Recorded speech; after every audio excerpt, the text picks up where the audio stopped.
My name is Tom Taylor. I fly a Challenger 605 and I have 4,100 hours. I enjoyed very much the upset and recovery training from APS, primarily because flying in a business aircraft, doing initial or recurrent at flight safety or Bombardier where I have tended, normally the unusual attitudes in the sim are plain and simple and kind of gone over relatively quickly. Nose high in a turn, recover, nose low in a turn, recover. And in a simulator, you can't necessarily, you have the visuals on the screens and whatnot, and a little bit of bank, and you feel that, but it's very, very mild. Coming out here and attending the training here at APS, jumping in the extra 300, very capable aircraft, a lot of fun, but they definitely put you in a lot of maneuvers and attitudes that most people have never seen before, and I definitely never seen before in a jet. So we practice the tactics and the skills in the extra 300, and our company chose to send us through and do the jet transition.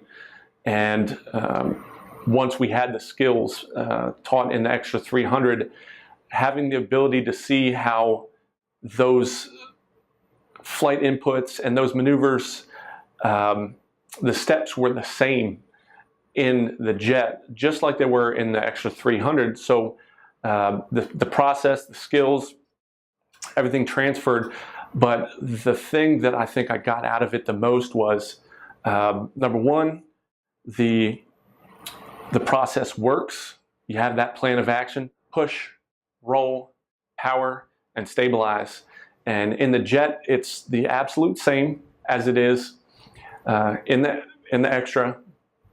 But number two is you feel the difference in the flight controls. You feel the forces. An extra 300, slam it to the stops, you're whipping around.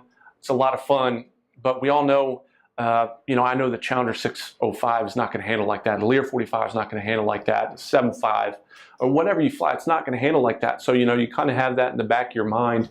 But if you do the jet add-on and the flight in the Marchetti, you see, okay, at 15,000 feet, this is kind of how it's going to feel. It's going to be heavier on the flight controls, but it's still a very maneuverable airplane. And then we go up and we do some maneuvers at high altitude, low 30s, and you see how the airplane handles at those altitudes. So you can kind of see, you can take the knowledge that you learn in extra 300, do them in the Marchetti, and say, okay, it was a significant amount of more pressure required. The airplane's not going to roll as fast. It's not going to be as capable. And so in a real life situation, which God forbid I ever get in, and we hope to never have to use, I can know that the amount of pressure and the maneuvers required, the capability of the airplane is going to be even more, I guess, similar to the way the extra was going to the Marchetti.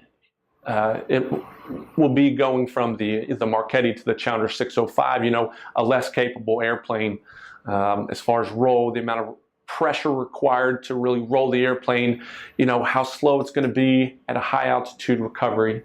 So I would, I'd very much recommend it to anyone thinking of trying the course.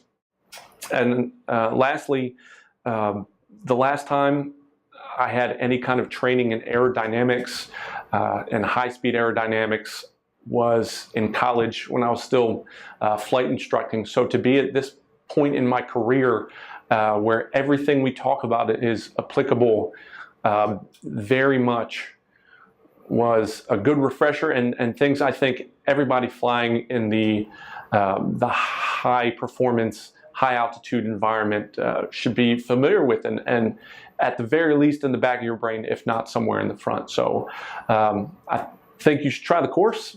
I had a great time. I enjoyed it, and you should too.